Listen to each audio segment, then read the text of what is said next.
네, 오늘도 하나님의 은혜가 충만하시기 바라겠습니다. 오늘 말씀은 갈라디아서 3장 19절에서 22절 말씀입니다. 그런즉 율법은 무엇이냐? 범법함으로 더하여진 것이라. 천사들을 통하여 한 중보자의 손으로 베푸신 것인데 약속하신 자손이 오시기까지 있을 것이라. 그 중보자는 한편만 위한 자가 아니나 하나님은 한 분이시니라. 그러면 율법이 하나님의 약속들과 반대되는 것이냐? 결국 그럴 수 없느니라. 만일 능히 살게 하는 율법을 주셨더라면 의가 반드시 율법으로 말미암았으리라. 그러나 성경이 모든 것을 죄 아래 가두었으니 이는 예수 그리스도를 믿음으로 말미암는 약속을 믿는 자들에게 주려 함이라. 아멘. 오늘 말씀 19절에 보면 이렇게 기록합니다. 그런즉 율법은 무엇이냐? 범법함으로 더하여진 것이라.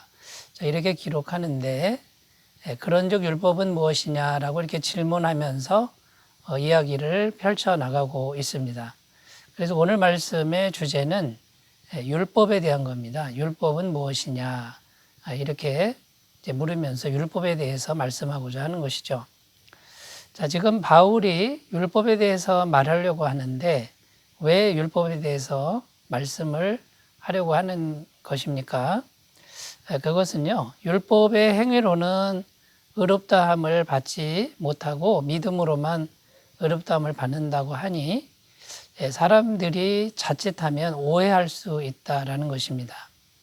어떤 오해를 하냐면 이제 율법은 이제 쓸모가 없어졌으니 폐기되어야 한다, 없애버려야 한다라고 이렇게 잘못 생각할 수 있다라는 겁니다. 자, 이런 위험성 때문에 율법에 대해서 지금 말씀을 주고 있는 것이고요. 율법은 믿음으로 구원받았다고 해서 없애버리면 안 된다라는 것입니다. 율법은 하나님의 말씀이니까 이 세상 끝날까지 계속 존재해야 되고 또 율법의 정신은 우리가 계속해서 힘써서 지켜나가야 될 영역이다라는 것입니다. 그래서 율법은 아주 중요한 역할을 하는데 그 첫 번째 역할이 뭐냐면 율법이 있어야, 율법의 말씀이 있어야 죄를 깨닫게 된다라는 것입니다. 로마서 3장 20절 말씀에 그러므로 율법의 행위로 그의 앞에 의롭다 하심을 얻을 육체가 없나니 율법으로는 죄를 깨달음이니라.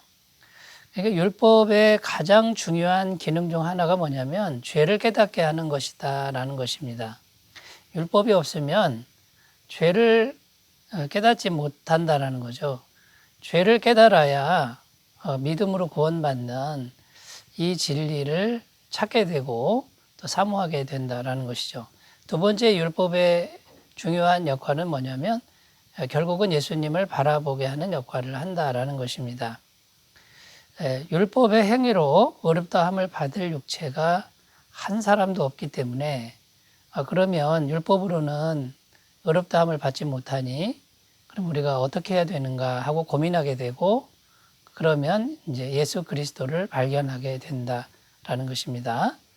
자, 그래서 오늘 본문 우리가 읽은 본문 말씀의 주제는 율법에 대한 것인데 그 율법의 중요한 역할에 대해서 말씀을 주고 있고 또 율법은 한계가 있다, 한계성에 대해서 오늘 말씀을 주고 계신데 하나하나 이렇게 살펴보도록 하겠습니다. 자, 첫 번째입니다. 율법은 그리스도 안에서 폐하여진 것이 아니라 완성된 것이다 라는 것입니다. 19절입니다. 그런즉 율법은 무엇이냐? 범법함으로 더하여진 것이라. 천사들을 통하여 한 중보자의 손으로 베푸신 것인데 약속하신 자손이 오시기까지 있을 것이라. 약속하신 자손이 오시기까지 있을 것이다. 무엇이요? 율법이. 근데 그 약속하신 자손이 누구냐면 예수님을 의미하는 것이죠. 자, 예수님이 오실 때까지 있을 것이다. 이렇게 지금 말씀하는데 자칫 잘못 해석하면 예수님이 오셨지 않습니까? 예수님이 오셨으니까 이제 율법은 필요 없는 것이다. 없애버려야 되겠다. 이렇게 생각하면 잘못 해석하는 것이다 라는 겁니다. 여기서 우리가 분명히 해야 될 게 뭐냐면 율법은 폐기되지 않았다라는 거고 폐기가 된 게 아니라 완성되었다라는 겁니다. 마태복음 5장 17절. 내가 율법이나 선지자나 폐하러 온 줄로 생각하지 말라. 폐하러 온 것이 아니요 완전케 하려 함이로라. 자, 예수님이 율법을 없애려고 오신 게 아니고 완전하게 완성하려고 오셨다. 이렇게 말씀하신 구절입니다. 그래서 하나님 앞에서의 의롭다함의 기준은 뭡니까? 율법을 완벽하게 지키는 겁니다. 로마서 2장 13절 말씀에 이렇게 기록합니다. 하나님 앞에서는 율법을 듣는 자가 의인이 아니요 오직 율법을 행하는 자라야 의롭다 하심을 얻으리니. 그러니까 하나님의 말씀은 변개되지 않았습니다. 변하지 않았다는 겁니다. 그러니까 지금도 율법을 완전하게 지켜야 하나님 앞에 의롭다함을 받는 것은 동일하다라는 겁니다. 그런데 이 세상에 있는 사람 중에 한 사람도 그 율법을 지킨 사람은 없다라는 것이고 오직 예수님만이 율법을 완벽하게 지키신 분이라는 겁니다.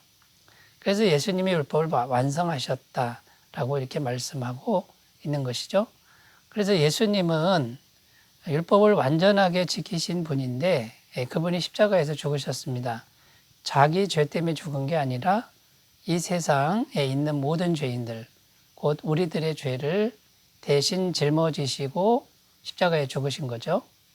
완벽하게 율법을 지키신 분이 우리 대신 십자가에서 죽으셔서 우리 죄값을 대신 지불했다라는 것입니다. 그래서 우리는 율법을 완전하게 지키지 못하지만 이제 완전하게 지키신 예수님을 믿으면 예수님의 완전한 의를 우리가 덧입게 되는, 그냥 은혜로 덧입게 되는 이제 그런 구원을 받게 된 것이죠. 자, 이제 예수님을 믿기만 하면 어렵게 되니 율법은 이제 쓸모가 없습니까? 필요 없습니까? 없애버려야 된다는 것입니까? 결코 아니라는 겁니다. 율법도 하나님의 말씀이기 때문에 자, 우리가 이제 의롭다함을 받고 구원을 받았습니다. 자, 그 다음에 율법의 정신은 우리가 계속해서 행하고 힘써 지켜나가야 한다라는 겁니다. 그 율법을 지키는 것으로 구원받는 게 아니고 율법의 정신은 우리가 최선을 다해 지켜야 되고 완전하지 못하지만 그래도 지켜야 된다는 것이고요. 율법이 말하는 모든 형식이나 예식을 다 지키라 그런 뜻이 아닙니다. 율법의 정신을 말씀을 보고 지켜나가야 된다라는 그런 말씀이 된다라는 겁니다. 자, 그래서 율법은 폐기되어서는 안 됩니다. 하나님 말씀이니까 세상 끝날까지 계속 같이 갑니다. 근데 율법의 정신을 이제 구원받은 이후에 우리는 힘써서 지켜 나가야 될 줄로 믿습니다. 자, 여러분 어떻게 구원받았습니까? 또 구원받은 이후에 율법의 정신은 최선을 다해 행하고 있습니까? 돌아보셨으면 좋겠습니다. 자, 두 번째입니다. 두 번째, 참된 중보자는 한 분 예수 그리스도밖에 없습니다. 자, 이런 뜻입니다. 20절입니다. 그 중보자는 한 편만 위한 자가 아니나 하나님은 한 분이시니라. 자, 20절에 이렇게 기록하는데 그 중보자는 한 편만 위한 자가 아니나 할 때 그 중보자는 모세를 의미합니다. 모세는 사람이었죠. 인간이었죠. 그리고 죄인이었습니다. 이 모세가 하나님과 이스라엘 백성들 사이의 중보자 역할을 감당했죠. 그런데 하나님은 한 분이시니라 지금 20절에 이렇게 기록하는데 이때 말하는 하나님은 예수님을 의미한다라는 겁니다. 예수님은 인간이기 전에 하나님이셨다라는 겁니다. 그러니까 죄인이 아니죠. 죄가 없는 하나님이 죄가 없는 사람이 되었다라는 겁니다. 그래서 중보자의 관점으로 보면 모세는 온전한 중보자가 아니라는 거죠. 모세가 훌륭하긴 하지만 모세도 죄인이었다라는 겁니다. 그런데 예수님은 온전한 중보자라는 겁니다. 죄가 하나도 없는 인간, 사람이 되셨고요. 그분은 하나님이시라는 겁니다. 하나님이 중보자가 되신 이제 그런 일이라는 것이죠. 로마서 1장 3절 4절에 그의 아들에 관하여 말하면 육신으로는 다윗의 혈통에서 나셨고 성결의 영으로는 죽은 자들 가운데서 부활하사 능력으로 하나님의 아들로 선포되셨으니 곧 우리 주 예수 그리스도시니라. 자, 여기도 보면 예수님은 혈통으로는 다윗의 혈통, 인간적으로는 그렇게 오셨지만 영으로는 하나님의 아들이었다. 죽음의 권세를 이기시고 부활하신 하나님의 아들이셨다. 자, 이렇게 사람이면서 하나님이신 분은 온전한 중보자는 예수님밖에 없다라고 말씀하고 있습니다. 히브리서 4장 15절에도 우리에게 있는 대제사장은 우리의 연약함을 동정하지 못하실 리가 아니요 모든 일에 우리와 똑같이 시험을 받으시니로되 죄는 없으시니라.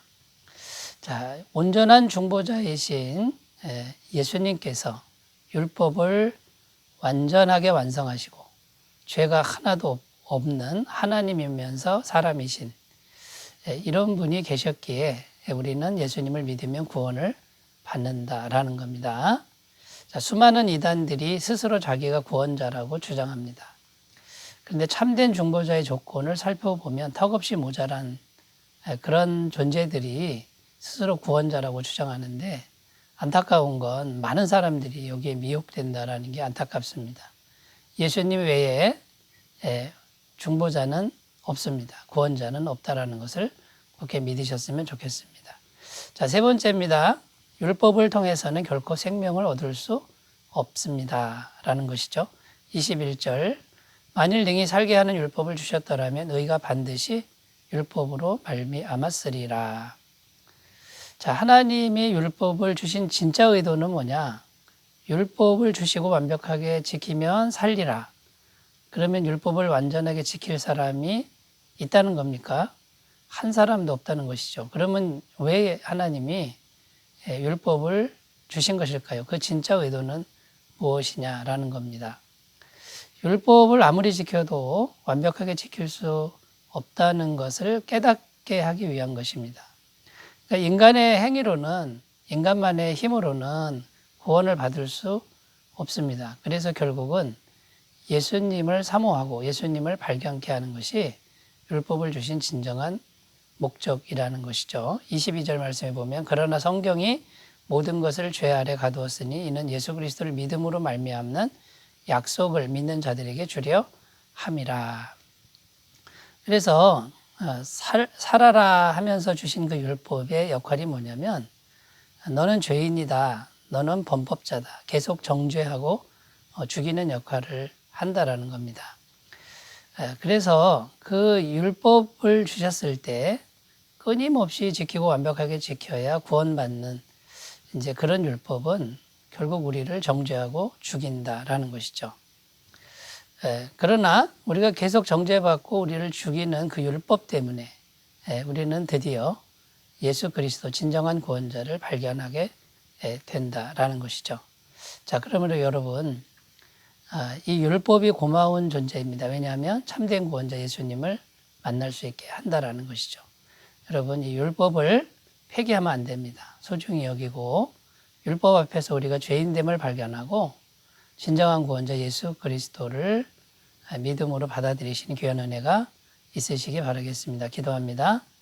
하나님 아버지, 오늘 율법의 소중함, 율법의 역할에 대해서 우리에게 말씀을 주셨는데 우리가 율법을 소중히 여기면서 예수 그리스도를 더욱 확실히 발견하는 귀한 은혜가 있게 하여 주옵소서. 예수님의 이름으로 기도드립니다. 아멘.